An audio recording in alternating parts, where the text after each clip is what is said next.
દોસ્તો આવી ગયા છે આપણે ઘેર. અરે હે વિમલ, હે મારી બેનને તમે જોઈ શકો છો, દબદબાટી બોલાવી દીધી છે. તો પકોડી, અરે ગાઈસ મોજે દરિયા છે, જમવા બેઠી તો પકોડી. હા જો પકોડી છે, આ છે મૂળા, આ છે પકોડી, અને આ એના સાથે મસાલો બનાવ્યો છે, અને જે આ તમે જોઈ શકો છો આંબલીનો પાણી છે. તો આજે કંઈક અલગ જ પ્રોગ્રામ કર્યો છે આપણી બેનને, તો જમવા બેઠા છે. મેં કીધું લાવો મારા બધા વ્યુઅર્સના આજે આપણે જે બપોરમાં જમવા બેઠા છીએ, તો મેં કીધું મારા વ્યુઅર્સના આજે મને તો મોઢામાં પાણી આવી ગયું છે, બોલવાનું મન નહીં થતું, કેમ કે આ પકોડી સામે જોઈએ અને પાણી આવી જ જાય. તો મેં કીધું લાવો મારા વ્યુઅર્સને પણ પકોડીનું થોડું ઘણું પાણી લાવરાવું, કેમ કે મારો બ્લોગ જોઉં એમને બી આનંદ આવે, પાણી આવે મોમાં. તો લાવી દીધું છે પાણી મોમાં. તો હવે આપણે કરશું સ્ટાર્ટ. તો ચલો કન્ટિન્યુ કરો. આપણી બેનને જે પકોડી બનાવી હતી, મજેદાર પકોડી હતી, એના પછી તો આપણે 4-5 કલાક ઊંઘ લઈ લીધી. અને કેટલા વાગ્યા છે ઘડિયાળમાં તમે જોઈ શકો છો, આપણી ઘડિયાળમાં વાગ્યા છે 6:30 થયા છે. આપણા દાદી છે, દાદી આવી ગયા છે, આપણા મમ્મીના મમ્મી દાદી, બરોબર, એટલે આપણા નાની થાય છે આપણા. તો એવું લાગ્યું આપણા પાછા આપણા મમ્મી વિમલબેન #વિમલ.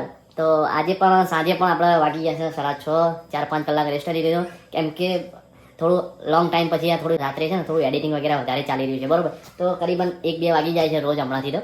તો આજે એવું લાગ્યું કે લાવો થોડો આરામ મળે એવું હતું, તો એવું વિચાર્યું કે 2-3 કલાક આરામ લઈ લઈએ. પણ કરીબન જુઓ ને 1:30-2 વાગી ગયા હતા, એટલા વાગે જમી લીધું ને એના પછી હું સૂઈ ગયો. તે હવે 6:30 વાગે ઉઠ્યો છું. અને પાછું આપણા વિમલબેન અમારા એમ કહે છે ભાઈ થોડું ઘણું કંઈક સારું એવું બનાવીએ. તો હું તમને એક જોરદાર વાનગી, કેમ કે વરસાદની ઋતુ હોય પછી આવો ઠંડીનો માહોલ હોય, એની અંદર આપણા વિમલબેન શું બનાવે છે તો હું તમને બતાવીશ. તો તમે પણ એ રેસીપી પણ હું કહીશ કે ઘરે પણ બનાવો. જો આપણા ગામડાના અમારા જેવા કોઈ વ્યક્તિ હોય ને એમને ખ્યાલ હશે કે ભાઈ એ વસ્તુ જોરદાર વસ્તુ હોય છે, તો આપણે જોઈએ એ બનાવીએ. આપણા મમ્મી બનાવે છે, કોણ બનાવે છે આપણે તમને બતાવીએ. તો કન્ટિન્યુ આપણા બ્લોગની અંદર બનાવો. એ જ આપણા ઘરની અંદર તમે જોઈ શકો છો શું બની રહ્યું છે. મમ્મી બનાવી રહી છે માલુ ફુવા. એટલે આની જે ટેસ્ટ હોય છે એ ચોમાસામાં ચાલુ વરસાદમાં તમે પણ ઘરે બનાવીને ખાઈ શકો છો, અને શિયાળાની ઠંડીની ઋતુમાં પણ જોરદાર હોય છે. સરસ્યું તેલની અંદર બનાવવામાં આવે છે. મમ્મી આ કઈ રીતના આપણે બનાવીએ છીએ, આપણા વ્યુઅર્સને ખ્યાલ આવે? એમાં શું કરવાનું કે જીરું ગોળ કતરવાનું. હા બરોબર. પાણી લઈ લેવાનું એની અંદર, ગોળ ગેવરી નાખવાનું. બરોબર. પછી એમાં લોટ નાખવાનો, લોટથી અને લોટ હોય ને તે ગાળ મસ્તી બનાવી દેવાની. બરોબર. પછી એના આ રીતના આપણા મમ્મી તમે જુઓ આ રીતના કરી દે છે. તવાની અંદર તવો પેલા થોડો થવા દેવાનો, બરોબર. તેલ વેડવાનું તવા. બરાબર. સરસું તેલ વેડી દેવાનું એની અંદર, કેમ કે સરસા તેલની અંદર શું ફાયદો થાય, પહેલાં તો આપણા શરીરની અંદર માન લો કે કોઈ શરીરની અંદર કોઈ હાંધા બાંધા કોઈ તકલીફ થતી હોય તો એ દુખાવો કોઈ શરીરની અંદર ના થાય, અને સારામાં સારું સરસું તેલ છે આના માટે. તો મમ્મી આને ક્લિયર આના ઉપર પાછું ફરી ના નાખવાનું સરસું તેલ? ના, પછી તે નહીં નાખવાનું તવા પર, પછી ડાયરેક્ટ ગાળ નાખવાની. બરોબર. પછી ડાયરેક્ટ ગાર નાખવાની હે ને, અને પછી તેલ નાખવાનું પાછળથી સરસું તેલ. કમ્પ્લીટ પોળી કરી દેવાનું રોટલીની જેમ. બરોબર. પછી ઉપર પાછું તેલ ફેરવવાનું કોરે મોરે. બરોબર. બરોબર. 1-2 ચમચી જેવું અનુકૂળ લાગે. એ રીતનું તેલ વેડવાનું. બરોબર બરોબર. હા હા રોટલીના જેમ. બરોબર. એટલે ગાઈ જો આ જે મમ્મીએ જે રીતના પણ બનાવ્યું એની જે રેસીપી છે, મેં કીધું લાવો મારા વ્યુઅર્સને કહું એમના પણ ઘરે બનાવવું હોય, કેમ કે ચોમાસું હોય શિયાળો હોય એમાં જે વાતાવરણ પ્રમાણે છે ને હું મારી મમ્મીને કહું એટલે મારી મમ્મી છે ને બનાવી દે, કેમ કે વધારે અમારા ઘરની અંદર મને વધારે ભાવે છે. એટલે બધાને ભાવે તો છે, એનાથી વધારે મને ભાવે છે, બરાબર. તો મારી મમ્મીને આજે થોડું વાતાવરણ ઠંડીનું માહોલ હતો, મેં કીધું મમ્મીને માલુ ફુવા ખાવા છે, એકદમ જોરદાર ટેસ્ટિંગ હોય છે. તમારા ઘરે પણ તમે આ એક વખત બનાવો હોય ને આ રેસીપી પ્રમાણે તો બનાવજો. જોરદાર રેસીપી છે અને જોરદાર વાનગી પણ જોરદાર છે, કેમ કે પાણીની અંદર એકદમ આપણે કોઈ બી સારો લાલ ગોળ લો તો વળી બહુ સારું લાગે, અને અજમો નાખી દેવાનો. હા, અને એની અંદર આપણે ઘઉંનો લોટ નાખી દેવાનો, બરોબર.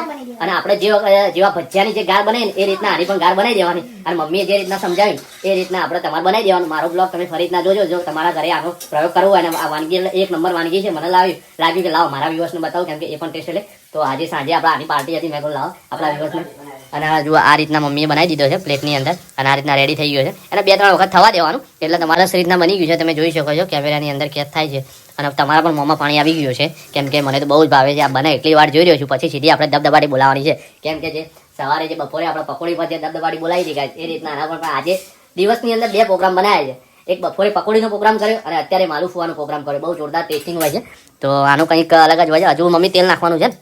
તેલ નાખવાનું. જો આ ફરી રીતના એકવાર હું તમને બતાવી દઉં મમ્મી કઈ રીતના બનાવે છે.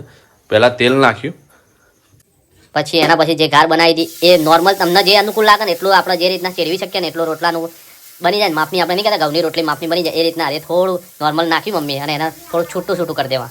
જેવી તમને નવી હોય ને તો આવી રીતના મમ્મી એટલા માટે આ રીતના નાનું બનાવે છે, કેમ કે નવી હોય ને તો એમને ખ્યાલ આવે. બહુ મોટો બનાવવાથી શું છે એને તૂટી જવાનું, દાજી જવાની સંભાવના પૂરેપૂરી છે. હા, અને ભાગી પણ જાય એના કારણે આ રીતના બનાવી પછી તેલ નાખી દે તો આ રીતના નાના હોય એટલો તૂટી જવાનો સંભાવના ઓછો રહે. ક્લિયર થઈ ગયું અને પછી ધીરે ધીરે તમને ખ્યાલ આવી જાય કે ભાઈ ના હવે ક્લિયર બને છે એટલે તમે પછી એના પછી છે ને તમે જુઓ મમ્મી તેલ નાખે સરસ્યું તેલ નાખવાનું કોરેમાં કેમ કે સરસ્યા તેલનું બહુ ટેસ્ટ બહુ જોરદાર હોય. તમે ના ખાધું હોય તો પણ ખાઈ જોજો મારા ગુજરાતીઓ, કેમ કે સરસ્યા તેલનો જે ટેસ્ટ છે ને શાકમાં પણ તમે એની સબ્જી પણ બનાવો બહુ જોરદાર ના જવાબ બને છે. તમે જુઓ ખાલી આને જો ક્લિયર કર્યું તમે એકવાર ટેસ્ટ કરજો. આ બ્લોગ થોડો લાંબો થશે પણ નો ડાઉટ તમને તમારા ઘરે પણ આ બનાવવું છે ને તો તમે બનાવી શકશો આ બ્લોગના કારણ કે આપણે ખાલી ડેલી બ્લોગ બનાવીએ છીએ પણ આજે વાનગી હતી મેં કીધું લાવ મને બહુ સારી વાનગી લાગે છે, ખાવામાં બહુ મજા આવે તો મને ટેસ્ટિંગ લાગે. મેં કીધું લાવ આપણા વ્યુઅર્સને આપણે પણ સમજીએ, જો એમને પણ જો એક વખત ઘરે ટ્રાય કરે ને મારી એમને મજા આવી જાય ખાવાની. તો શિયાળાના ચોમાસાની ઋતુની અંદર બહુ જોરદાર વાનગી છે, ખાવાની મજા આવે. જો 2-3 વખત પહેલી વખત તેલ નાખી દેવાનું, પાછું એની પલટી મારી ફરી રીતના થોડું નોર્મલ તેલ નાખી દેવાનું એટલે તમારે ક્લિયર થઈ જાય એકદમ. તમે જોઈ શકો છો અને આનો ટેસ્ટ બહુ જોરદાર છે. ટેસ્ટ તો હું તમને આપી નહીં શકું, તમે મારા ઘરે કોઈ દિવસ આવશો તો બનાવશું આપણે. જો એકદમ ના જવાબ થઈ ગયો છે. તો મમ્મી આટલી જ પ્રોસેસ છે ને આર્ય? હા તો ગાઈઝ મમ્મીએ કીધું આટલી જ પ્રોસેસ છે. તો ચલો એક આવા જ અંદાજની અંદર આપણે હવે જમવાની શરૂઆત ચાલી છે તો હવે જમવાનું કરીએ અને બંને બાજુ મમ્મી કહે છે કારણ ચેવડી દેવાનો હવે થઈ ગયા છે તો આપણે જમી લઈએ. આ બ્લોગને આટલે એન્ડ કરશું કેમ કે આ બ્લોગ બહુ લાંબો થઈ જશે. તો આવા જ અંદાજની અંદર તમે આવો સપોર્ટ કરતા રહો તમારા ભાઈને ધીરે ધીરે જેટલું બને એટલું ફેમિલી સાથે અને મારા જે પણ ઘરની અંદર જે સારી સારી વાનગીઓ બને છે રેસીપીઓ છે એ પણ હું લાવતો રહીશ ડેલી બ્લોગની અંદર જે પણ બને છે. તો સપોર્ટ કરતા રહો તમારા ભાઈને, બને એટલું કવર કરશું આપણે બ્લોગની અંદર અને જેટલું બને એટલું લાઇક કરવાનું ના ભૂલો કેમ કે તમે લાઇક કરશો તો મને આનંદ ઉમંગ વધારે બ્લોગ બનાવવાનું થશે. તો જેટલું બને એટલું સપોર્ટ કરતો. તો આવા જ અંદાજની અંદર નેક્સ્ટ બ્લોગમાં મળશું અને ત્યાં સુધી બાય બાય. કાલે જ મળીએ. જય હિન્દ, વંદે માતરમ, જય ગોગા.